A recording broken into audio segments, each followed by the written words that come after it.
but it's hopeless. Doesn't mean you shouldn't try. My name is Raphy Garson. I work as a senior educator for J-Roots. In 2012, we took a J-Roots journey to Poland. We arrived at a city called Władysław, and we entered and saw it devastated what was once a beautiful Jewish community. The Nazis invaded very early on in the war, and one of the first things that they did was destroy the Bet Knesset, the shul. We entered the shul and we just saw utter devastation. There were broken televisions, there were trees growing out of what was once the sanctuary of the shul. Suddenly, one of the members of my shul, who was a bodybuilder with big muscles, looked at me and said, "Rabbi, we are clearing up this shul." And I said to him, "Are you crazy? Look around. It was like a jungle filled with broken TVs." He then went ahead, put his hands around the bark of a tree and literally began to rip the trees out of the ground with their roots flying everywhere. Before I could even say anything, everyone in the group decided they wanted to be part of this special moment.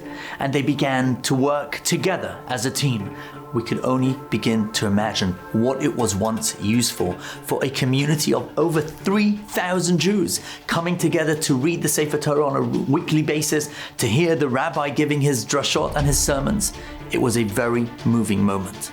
And finally, when all the rubbish had been moved away, when all the trees disappeared, we saw in front of us the Aron HaKodesh, the Holy Ark. Trying to encapsulate the moment, I turned to the group and said, "We are going to do 3 special things." We made a blessing on a destroyed shul, which is not something you often do. We then went ahead and we were going to pray Mincha, the afternoon service, in that shul. But then I had 2 candles in my pocket.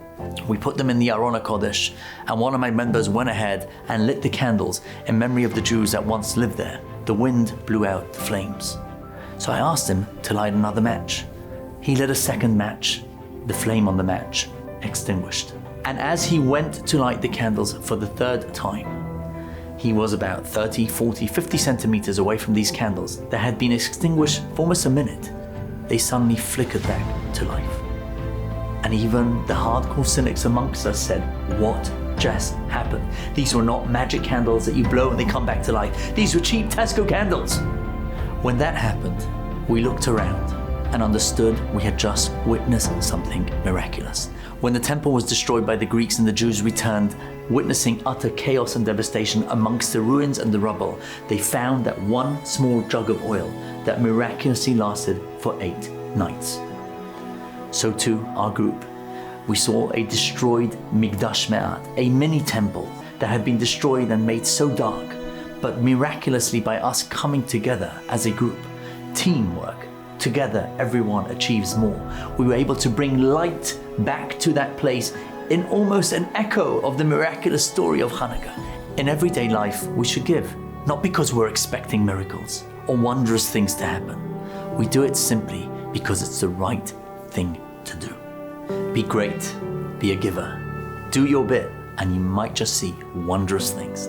Happy Chanukah.